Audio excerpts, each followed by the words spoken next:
You know, one day, I'm going to find a much more eloquent way of saying, well, shit, guys, we've got a lot to talk about tonight. But tonight is not that night, and with that in mind, shit, guys, we've got a lot to talk about. What's going on, everybody? It's your buddy, it's your pal, Spaz Phoenix, the YWC Reality Check, and this is your AEW Dynamite review for June 8th, 2022. We gotta go backwards. We gotta go back in time. We gotta go back to Friday and the announcement from CM Punk about his injury and about the title almost being vacated but not vacated, so they're going to do an interim champion. I could go into like how poorly they explained how they were going to deal with it. I think everybody else has already talked that to death, and I don't really want to harp on that because it is what it is and they're doing the best they can with what they've got, and that sounds condescending. I don't mean it in a condescending way, but I just don't think they need one more voice, you know, harping on the complaints as far as that goes. Yeah, it wasn't explained very well in Punk's promo, whether it was going to be interim, whether it was going to be forfeit, whether it was going to be that kind of thing. And then Jericho said it wrong on commentary, which is, it is what it is.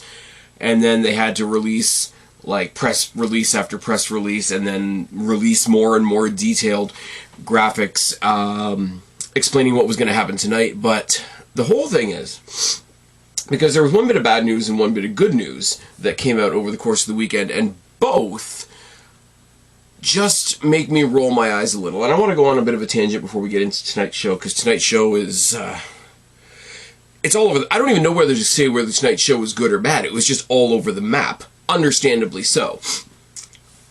But we got the news about CM Punk, and first and foremost, like, the guy's got a broken foot, ankle, leg, whatever he's dealing with, right as he got back to the pinnacle of where he wanted to be in wrestling after not being in wrestling for 7 years because WWE made him hate it. That's heartbreaking, in a way, like, just the irony of reaching the top and falling immediately back down the other side of the mountain, but it's also, on a human level, hey, somebody got hurt. We can have at least human-to-human sympathy on that. On the other side of the coin, in real life, the real-life people behind the characters of Tenera Conte and Sammy Guevara got engaged.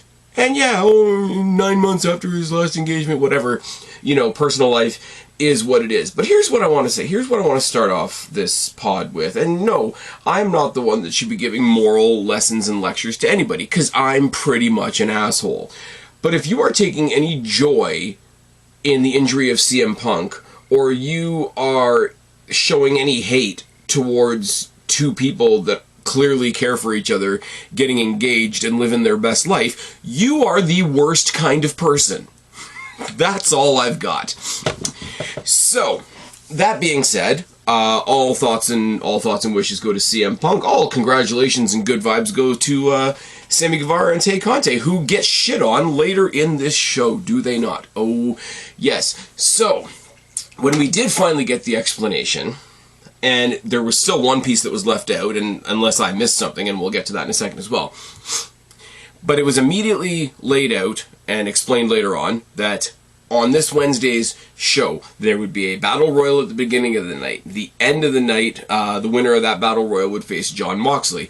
Then the winner of that match would go on to the Forbidden Door to face what I thought was automatically Tanahashi, because Tanahashi had the match against Punk. I don't know anything about Tanahashi. I don't know anything about New Japan. You guys know this, but I'm just going by rote here. So apparently now it's not necessarily Tanahashi, even though it probably will be Tanahashi. Apparently they have a pay-per-view this weekend. Somebody, if there's anything super, super interesting that I need to check out, please put it down in the box below. I'm ringing Guapo off the hook, our good buddy and sometimes co-host Guapo, who knows way more about New Japan than I do. So, and that'll keep happening until we get to Open Door, Forbidden Door gimmick pay-per-view. But apparently at their pay-per-view, Tanahashi's taking on another guy by the name of Goto, something like that. Tell me if I'm pronouncing it wrong, that's fine. The winner of that will face the winner of Jon Moxley versus the winner of the Battle Royal.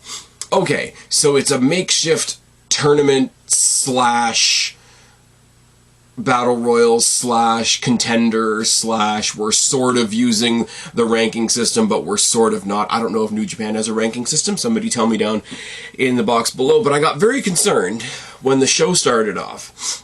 There were only 5 people in the ring. And they're not 5 bad people other than Kingston, but 5 people in the ring, and the match starts.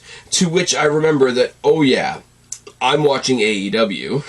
And if AEW says they're doing a battle royal, it's a casino battle royal. And this is where it gets even more interesting, because I used to shit on AEW during the Wednesday Night War back when NXT was good. But even the people that love AEW would like trip down the stairs to land mouth first on Cody Rhodes' cock.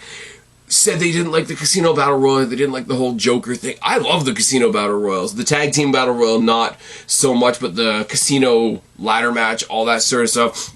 Yes, they've done a built-in thing that's like, yes, we are definitely going to debut somebody, but that's not all that different from people watching the Royal Rumble and wondering who number 30 is going to be and who the surprises are going to be along the way. So I don't understand the criticism from the fans of AEW that were defending AEW against me that don't like the casino stuff. But Battle Royal of any sort is indeed a pile of people match, so my notes are going to struggle on this. So I'm going to go just by what I have, and because the first 5 guys in the ring were Darby Allin, Lance Archer, Tony Nese, Daniel Garcia, and Eddie Kingston. Now, if those 5 guys were having a 5-way match, that could be a decent 5-way match, and then I clued in, yeah, oh, by the way, Spaz, you're watching AEW, it's probably a casino battle royal. Darby bails in the beginning, everybody bails in the beginning, through the middle ropes, and everybody takes their turn on the outside, which at the very beginning of a battle royal is a bit weird. Darby and Kingston face to face, and let me just say the guy that's sort of painted up and the size of a skeleton is the one I'm taking more seriously than Eddie Kingston, because Eddie Kingston's still a please call me a tough guy bobblehead. The next suit, I don't even think they said what the suits were. It just says here come the next suit, which was, it contributed to the thrown together nature of the show, but again, this isn't like WWE. This doesn't happen like this too often. I'm going to forgive them a thrown together show when their champion is out. They have to scramble to do something about the championship. They're working with another company towards a pay-per-view in a couple of weeks. I'm giving them a lot of leeway here. The next suit is Starks, Hager, Phoenix, Swerve, and Lee. Phoenix gets a bit of everybody because it's Phoenix and he goes off like a firecracker as soon as he gets to the ring. Second rope powerbomb on I don't remember who by Darby Allin. Swerve and Lee work together for the most part. Smart Mark Sterling is on the outside and he keeps saving Tony Nese. Lee tosses out Nese after a bunch of these saves from Smart Mark. Archer and Lee square off because it's big guys and people like that. Lee tosses out I said the same thing twice. I wrote Lee tosses out Tony Nese twice. Oh yes. The next suit is John Silver, Takeshita, the name that I can't pronounce, so I don't want to be offensive. And then the group of Platinum Max Caster, and Billy Gunn's boy. Like I wrote down the Ass Boys. It's the Gun Club. Everybody ignores Max Caster's rap and just keeps fighting, and at this point it is getting to a typical battle royal glut of bodies in the ring. So somebody's getting held against the ropes, somebody's being held in the corner, somebody's getting mud hole stomp, etc. The next suit is Powerhouse Hobbs, Red Dragon, Dante Martin, because of course, and Wheeler Yuta, who's just come back from Best of the Super Juniors. Now they kept on saying that he just came back from Best of the Super Juniors, but I don't know how he did. I'm assuming if he won Best of the Super Juniors or Super J Cup or whatever the thing was that he was at, please excuse my ignorance, they would have led with that, but Castro and the Guns stop in the middle of the match to do the 3-way weird scissor thing. Phoenix takes out Caster, Lee takes out both of the Guns, Swerve takes out Lee after Lee took out both of the Guns. Huge boos on this, and This is not a thing specific to AEW. I don't get the whole tag team or faction or whatever. Oh my god, you betrayed me in a singles competition of any sort. It is a battle royal. It's every man for themselves. And yes, they play that up. Oh, it's every man for themselves. You got to watch out. Yeah, you do. That's kind of the point.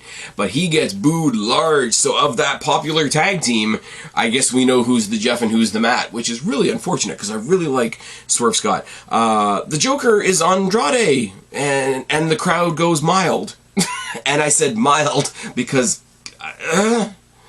now, I was saying, again, talking to our good friend Guapo, who I'm going to mention a whole bunch tonight. I almost got him on to join me, but work's kicking him in the butt, so please go show him some love at Guapo_504.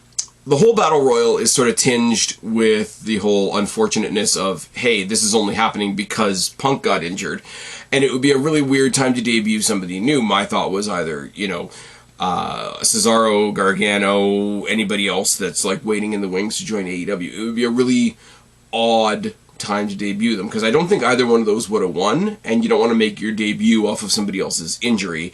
So in this case, I'm not totally heartbroken that the Joker wasn't a surprise, but Andrade! Yay, I guess. Hobbs takes out Silver.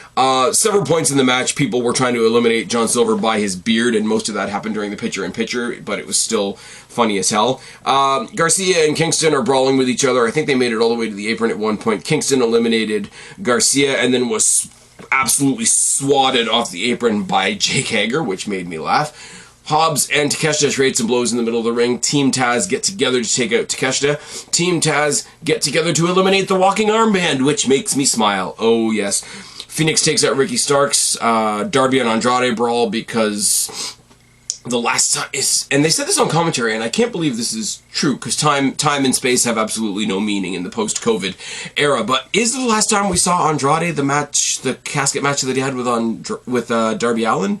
Is that true?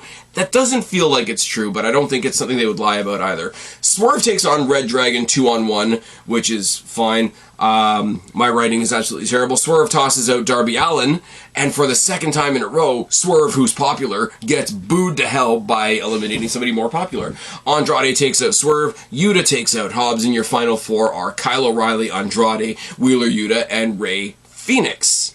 Now, there's some cool things happening here. Okay, if they made Andrade the Joker, maybe they think he's something that we can't think of. But he hasn't been around in a while. The surprise return, Andrade versus Moxley, wouldn't be the worst thing in the world. Phoenix would be a bit weird. Wheeler Yuta, you could just have a respectful, let's kick the shit out of each other match with the two members of the Blackpool Combat Club. But none of that happens. Andrade eliminates Rey Fenix after a mid-air low blow. Phoenix is flying around, and Andrade just low blows him out of mid-air, like full-blown uppercut to the bollocks, which is lovely. Kyle and Yuta toss out Andrade, and they have a kick battle on the apron. Kyle O'Reilly is your winner out of that battle on the apron, and goes on to face Moxley. And it's one of those ones where it's weird. If somebody told me on a random Dynamite, because if, say, Blackpool Combat Club were in a new feud with the Undisputed Elite, which I'm sure will happen eventually, and they said to build up to that bigger feud, they were going to do Kyle O'Reilly versus Jon Moxley on an episode of Dynamite, I'd be like, okay, that sounds really good. That sounds like it would be a really hard-hitting brawl. But considering the context of all this and what it was going towards, you could have given me all 21 names. It is 21. 5, 5, 5, 5, 1. 21. There we go. Thank you, brain.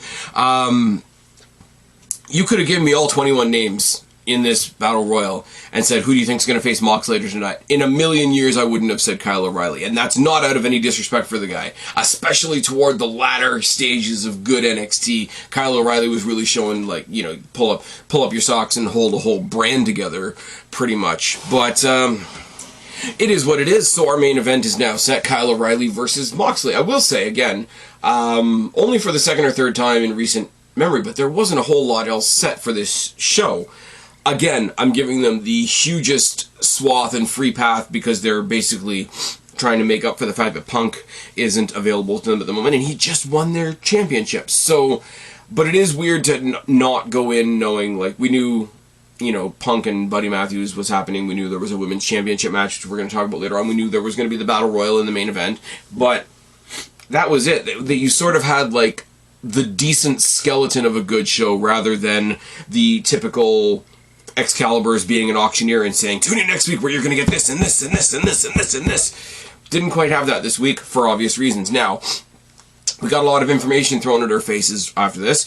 Moxley cut a promo in the back about how much it means to him. He's going to rule wrestling. He's going to rule AEW. He's going to get his title back. He's going to rule over New Japan as well. It's been 3 years coming. Right. He's really, really hyped, over intense Moxley match from the back where he has that way of putting across the image of somebody that's absolutely pacing a whole hallway while only moving a couple of steps. And it's kind of unique. I'm not really sure what to call it. Suggestions down in the box below. We go to commentary where they announced that Punk had his foot surgery today. It was a success. There's going to be more information to come later on. Please stay tuned to AEW, social media, etc., etc., etc.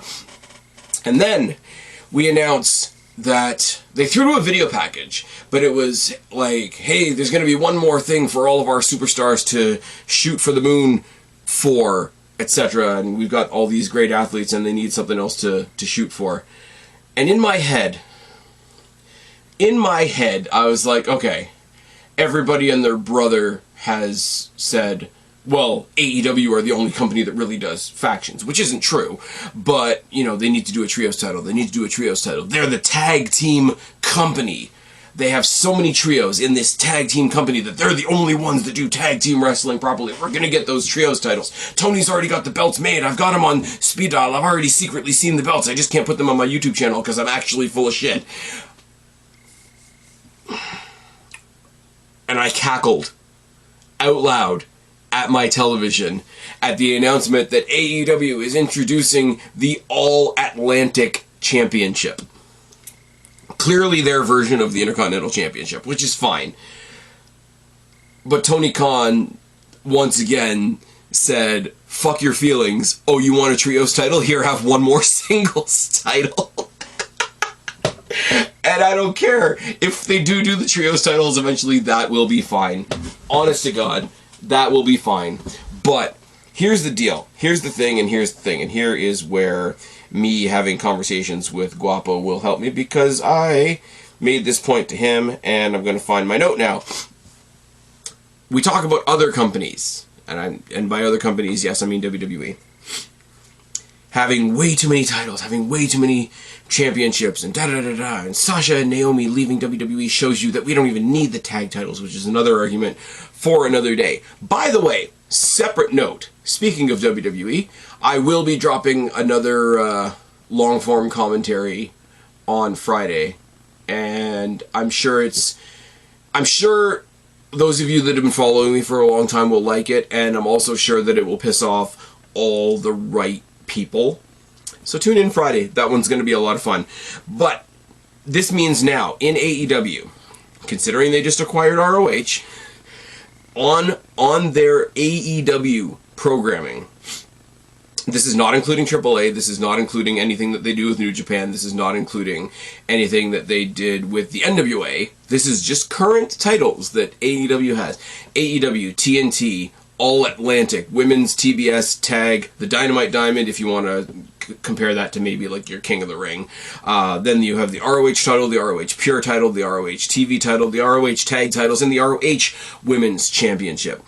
So, when they thought they were getting something new, when all the people that are in the know, and you know, they know so much better than us, and they know everything about the indies and ROH and New Japan, and they know what they do all over the world, and what this company really needs is a trios title, because we're the tag team wrestling company. Go fuck yourself, we're giving you another singles title. Which is good. We have 4 qualifying matches for a Fatal 4-Way match that's going to take place at the Open Door gimmick thing. We've got Murphy versus Pac. We've got Penta versus Malachi Black. We've got Ethan Page versus Miro. And we've got 2 guys from New Japan, and they didn't even put it on the graphic. It just had a New Japan graphic. So you got Buddy Murphy representing Australia, Pac representing the UK, Penta representing Mexico, Aleister Black representing... Where the fuck is Aleister Black from? I don't remember. Ethan Page obviously representing us up here in Canada, Miro representing Bulgaria, and New Japan guys obviously representing New Japan. So, I laughed out loud a whole lot. I will say though, they already have the title on the commentary booth, and the title is fucking gorgeous.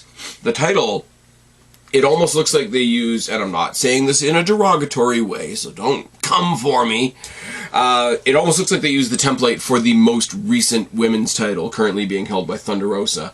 And the women's title being held by Thunder Rosa is also a gorgeous belt. So that's fine by me. And then immediately off the back of this announcement, we get Buddy Matthews versus Pac. We have a representative from the House of Black, and we have a representative from Death Triangle.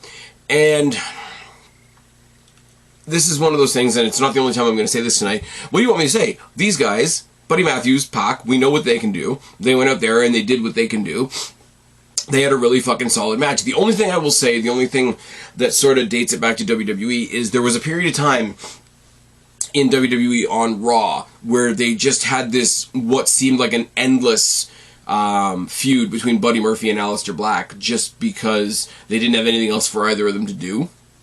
And they knew they could throw them out there and kill 5 minutes, kill 10 minutes, kill 15 minutes. And it was always a banger. Now, it had nothing to do with anything else. Aleister Black was doing weird, like, I think that was when he was at the beginning of, like, the whole Dark Father thing, which I think informs what he's doing now. And I think at the same time, Buddy Murphy was hitting on Rey Mysterio's daughter and still kind of being a disciple to Seth Rollins. But none of that mattered. You put Aleister Black and Buddy Murphy in the same ring, and it was great. This match had a lot of ringing resemblances to all of those matches. Black Arrow from Pac gets the win, which wasn't surprising when Tony Schiavone on commentary is saying how popular AEW is in the UK and how the whole world is behind Pac. I'm like, okay, you went out of your way to do the bracket for this tournament with all the flags next to all the countries, and you could sort of have this, international incident thing where, me being from Canada, I'll cheer Ethan Page versus Miro, who's from Bulgaria, and we could have like a little, like, almost an Olympics feeling, but then you turn around and say, well, we're really popular in the UK, so I guess the whole world is behind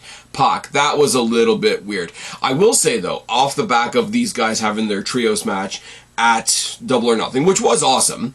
The introduction of Julia Hart at the end was also, it was predictable as hell, but sometimes predictable is good. No interference from either side. And when the match was over, both, there was like it sounds funny to say in AEW where they do all the faction stuff, but there was a teamwork vibe after the match. After the match, Pac got his win. The Lucha Brothers came out to celebrate with their teammate, his win, and Buddy Matthews is on the rampway, and his teammates just came to sort of like come and get him. And I don't know what to say. Maybe I'm looking way too far into it, but there was just something cool about these teams that have been going at it as teams, and one of them, especially when one of them's just added a new member, where the two guys went out and then they were both collected by their respective teams after the match. It was I don't watch a lot of boxing or MMA, but I imagine that that's what the entourages that accompany them to the ring or to the octagon are like. Collect up your champion after the bout is over. Jesus Christ, we go to the back and Kingston doesn't half cry about everything, does he?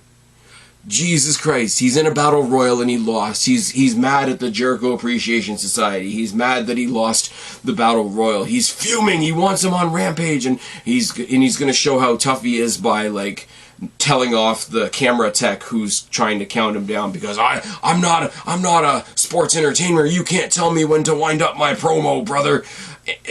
Kingston needs to fuck off. Like yesterday he needs to fuck off. And I'm going to keep saying it. How fast he went from being one of the things I look forward to on this show the most to get him the fuck off my TV show cartoon hack. I'm going to put a hit on you, except you're not, 'cause it's wrestling. Get him off my TV. Then we got Trent in the ring, and it looked like it was sort of jump cut to that after the commercial break because there was no entrance or anything. He's in the ring talking about how it's International Best Friends Day and none of his friends are here, and even his Roppongi Vice partner Rocky Romero isn't there, but they deserve another shot at the ROH championship or tag team championships because it was interrupted by the two guys from New Japan whose names I'm not even going to pretend that I remember.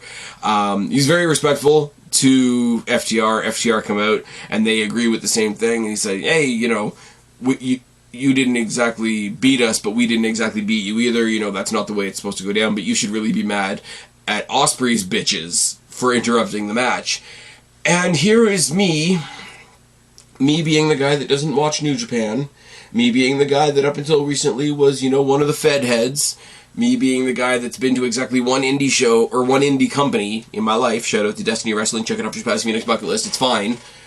This is me laying my eyes on Will Ospreay for the first time. I mean, Will Ospreay looks like one of the Paul brothers, guys. I hate to tell you, but he comes out and makes some weird faces, and 3 other guys that I don't know came to the ring and beat them up 3-on-1, and then Trent was left in the ring, and Ospreay did a hidden blade thing, and we find out there's going to be a trios match on Rampage. I'm sure that this had some people fill in their fucking pants. Get it in the comments section below. Find me on Twitter at SpazPhoenix. Tell me why I should care. 4 guys I don't know beat up a tag team and a guy whose partner wasn't there. And the whole segment probably was like 2 minutes long. In the back, they're trying to interview Kyle O'Reilly about facing Jon Moxley later tonight, and then that interview is interrupted by William Regal, who comes out to address Kyle about facing Mox. It's like, you know, do you really want to do this after you've been beat up in the Battle Royal? Think about your friends, think about your family, rah. Kyle gets himself all hyped up, and, you know, as Von Wagner would say, Kyle O'Reilly definitely has heart. So he's always thinking about his friends, he's always thinking about his family, and that's why he's going to go, I'm going to come in here and I'm going to light up AEW and I'm going to become the AEW champion, and that's what I'm fighting for tonight. And it's like, no, well, you're fighting to fight Mox, to fight somebody else, to be the interim champion, to eventually fight CM Punk to maybe become the champion. But I see your point. It was good. Regal just being all menacing and just like, you know, have you contacted your loved ones was good. I don't know, Hangman Page versus David Finlay. And here's another one where you talk about New Japan people that I don't know, and, you know, like I say, Will Ospreay's somebody I have no connection with whatsoever. Tanahashi's somebody I have no connection with whatsoever. But you get other people that are being introduced to the AEW show that are, oh my god, it's so-and-so from New Japan, oh my god, it's so-and-so from New Japan, oh my god, it's so-and-so from New Japan. Here's the deal.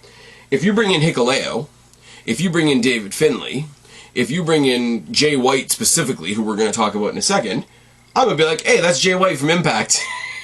That's the Bullet Club from Impact.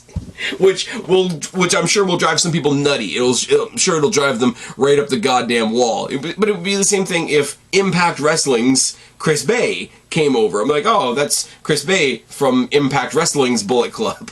And I mean, less said about Finn Balor doing goth Bullet Club stuff on Raw, the better. But, I mean, they have to rehab Hangman after losing the title at the pay-per-view, so they brought in somebody from New Japan so that he can rehab himself, so that we can sort of start stoking the fires of this, like, fake rivalry setting up for the pay-per-view. No, we're not doing Survivor Series, not at all. We're going to get some orange New Japan shirts, and we're going to get some, like, black and white and gold AEW shirts, are we not? The match was stiff. Everything from the high-impact shots and the high-impact striking combinations to the simpler stuff like the collar and elbow tie-ups is all really stiff. David Finlay, I've only seen in brief doses. I've seen him mostly as part of Finjuice in the tag team scene. I've seen them facing Gallows and Anderson a lot on Impact, and when they've sort of came and went, which is all fine and well. I haven't seen him a lot in a solo run, to be fair. There was a dual suicide dive by Page to the outside, and they both hit the rail particularly hard. Finlay got Page in the corner and hit the stunner on the knee, which got a huge pop from me because I don't see that a whole lot, and that looks like it fucking wrecks every time somebody does it. A lot of brawling through the commercial break, a lot of brawling when we come back. Other heavy hitting stuff too, like, you know, we got throws, we got strikes, we got the whole thing, but the whole thing was just stiff. Hangman looking pissed. Hangman looking like a kid that didn't get enough dessert. It's fine. He wins with the buckshot lariat because of course he does.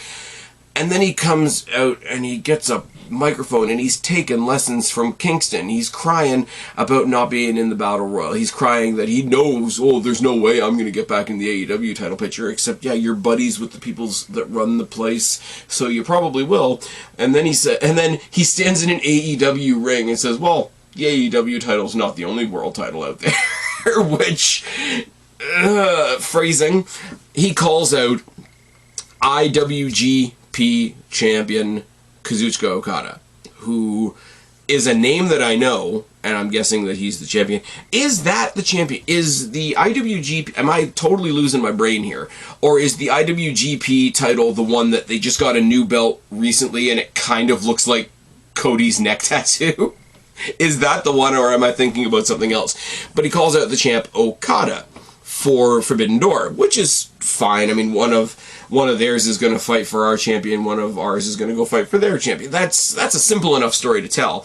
Here's the thing. Multitude of problems with this. So, you're putting IWGP in the dirt.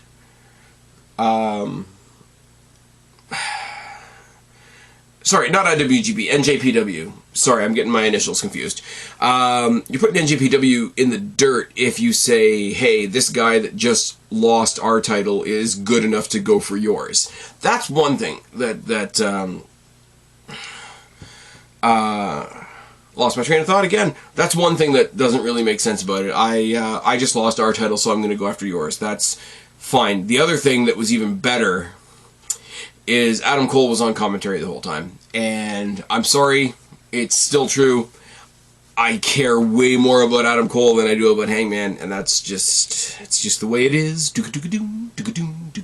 That's just the way it is. It's tired in here. But Cole comes out and says, you know, you're not even thinking straight. It might be my friend Jay White by the time we get to Open Door that's holding that championship. So I'm assuming this pay-per-view that they're talking about this weekend that I'm not watching unless somebody tells me to go check out something specifically is going to be Okada defending against Jay White, which is fine. Here's the problem. And he says, you know, at the last pay-per-view, at Double or Nothing, you lost the AEW title and I won the Owen Cup. And he's got his big Owen Hart, you know, memorial, like, trophy belt type thing. He makes a good point. Now, he's posited the, in a world where we're probably going to get Hangman versus Okada, you've now posited Adam Cole versus Jay White, which I would infinitely rather see. That's a problem. That's a big problem. Like I said, New Japan has to be... I don't know how New Japan doesn't see this as a dig at them, like, our guy just lost our title and he's going to go after your title as a consolation prize at the next pay-per-view. I don't know how you get around that. Now, the other thing that's happening the other way around is the AEW championship that's being fought for by, I'm assuming, Tanahashi and Jon Moxley, is the interim title. So an actual title and an interim title have different values, obviously. But even though I'm not a New Japan fan, I think immediately with the way this segment played out, New Japan is getting buried a little bit. And considering they're the ones that I don't even know, that's really, really bad. Anyways, that's enough on that. I just can't wrap my head around that one, but mostly it's because I don't give a shit about Hangman at the moment, and a lot of it is because I was thrown off by the fact that I wrote IWGP instead of NJPW on my notes, which is really, really bad, and I'm rambling now. Tony brings out Wardlow, and Wardlow just decided he didn't want to be in the Battle Royal, which is dumb. You're not going to convince me that that's not dumb. But he comes out and he tries to cover it up with, you know, Punk's the champ, and if I can't beat him, I don't want the championship. I mean, if you get the interim championship, you're going to be first in line for Punk when Punk gets back. That part of it doesn't make any sense. What he does want is the TNT championship. And you've got Scorpio Sky on the rampway with his purple and yellow belt that looks a bit odd. He's hobbling down to the ring. Lambert and Page stop him because, you know, oh, of course you call out our guy now while he's injured. And Wardlow's like, nah, I'm full-time. Wardlow is finally all elite. I got all the time in the world. I'll wait until you're 110%. And then this whole conversation gets cut off because you've got smart Mark Sterling on the whatever they called their Titantron, saying you shouldn't even be worried about Scorpio Sky or that title because you should be worried about your lawsuit. You tore up legal documents on national TV last week. And because I don't think you understand what I'm telling you, and because I have to use small words to talk to you, I'm worried about these guys that I represent not getting the money they want. Either you can pay these guys a fuck ton of money, or you can agree to a 20-on-1 handicap match next week against all the guards. So Wardlow's gonna take on 20 nobodies in security guard t-shirts next week. I got nothing. I got nothing.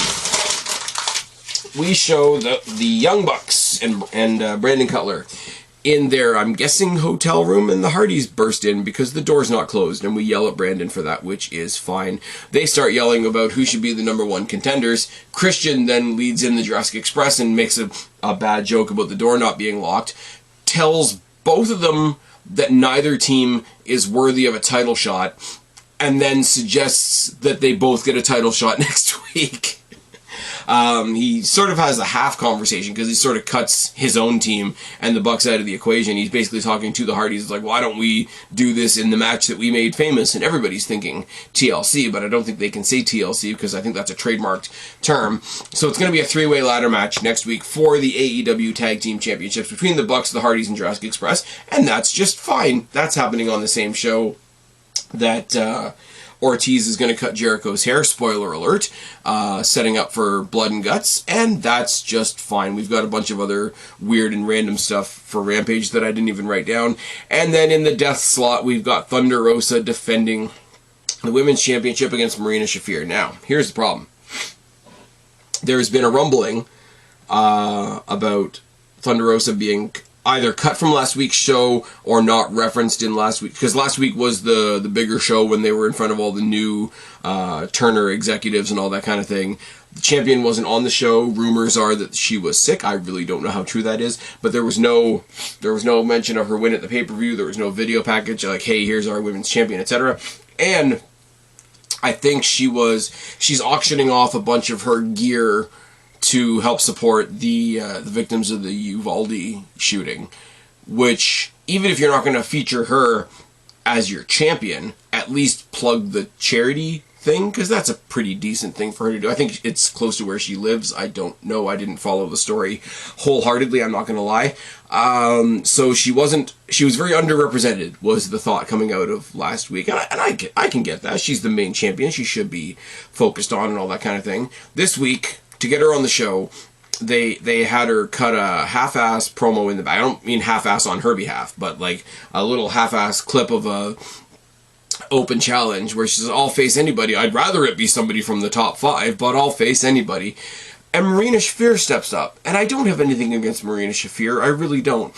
But I think she's ranked like 5 or 6 in the rankings.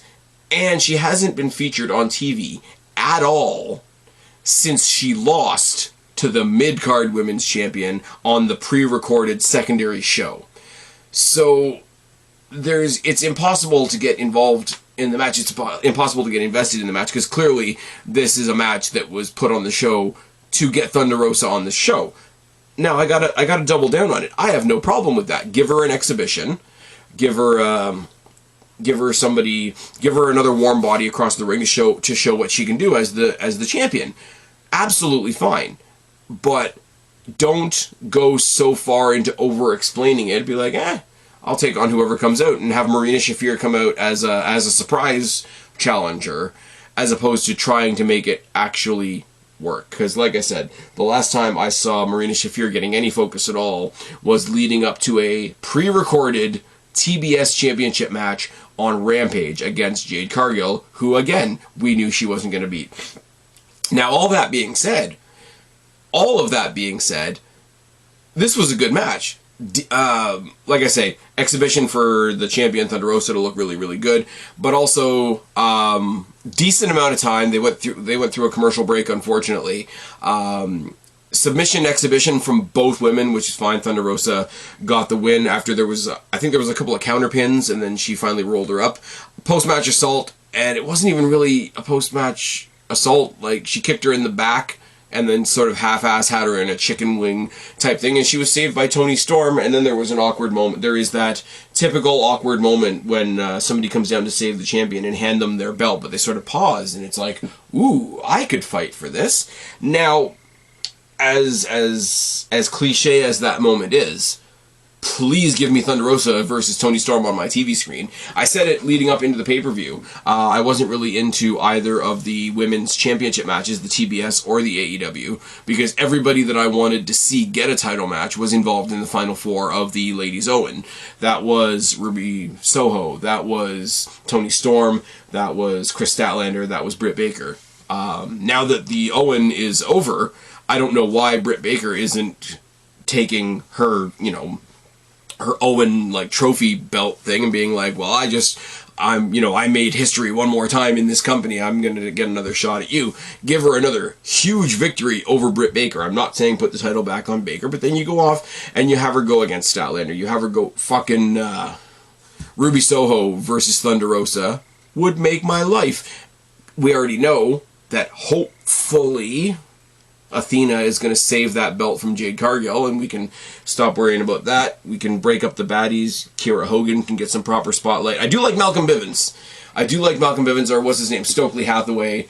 When they were interviewing Jade Cargill, because there's a 6-woman tag on Friday, and right before Jade Cargill does her obnoxious "Tony, cut the shit" thing, Stokely Hathaway was talking, and he literally stands himself right in front and just eclipses Tony Schiavone. I thought that was a cute little touch to add there. Everybody around, as I said before, everybody around Jade Cargill, Red Velvet, Kiera Hogan, Stokely Hathaway, her next challenger being Athena. Everybody around Jade Cargill is awesome. They deserve to be around somebody better than Jade Cargill. Oh yes. Moving on. Here's a surprise for you. Kyle O'Reilly versus Jon Moxley in the main event, and they beat the living fuck out of each other. Regal on commentary is always good. Moxley starting off very early in the match doing the Pete Dunne style, let's break the fingers, was good. Probably another predictable thing. You get these two guys in the ring in two very different ways. They're great strikers, so there was a long striking exchange. Kyle makes the story of the match all about Moxley's leg, including a dragon screw in the ropes. And should I call that a red dragon screw in the ropes? Yeah, I should. They brawl to the outside during picture-in-picture. Mox turns an armbar into a chicken wing at one point in this slow motion, just watching him turn the key type of moment that I thought was really cool. As Kyle O'Reilly's trying to break the crossface chicken wing, he bites onto the rope, which is something that he did in NXT. I don't know if that's something he's done before in NXT or not. You guys will have to educate me on that. But the whole, both my arms are tied up, I'm literally going to have to bite the rope to break up this submission. And Moxley breaks it clean. And then he just kicks the rope into Kyle O'Reilly's mouth, which sets him up for the King Kong Lariat, which is fine. Moxley hits a diamond cutter. Triangle choke by Kyle O'Reilly. Moxley also hits a pile driver at one point. Bully choke by Mox gets him a little bit loopy, hits him with a high knee, hits him with the paradigm shift, and Moxley gets the win. Moxley goes on to face either Tanahashi or whoever Goto is, I don't know, at the open door gimmick for the interim AEW championship.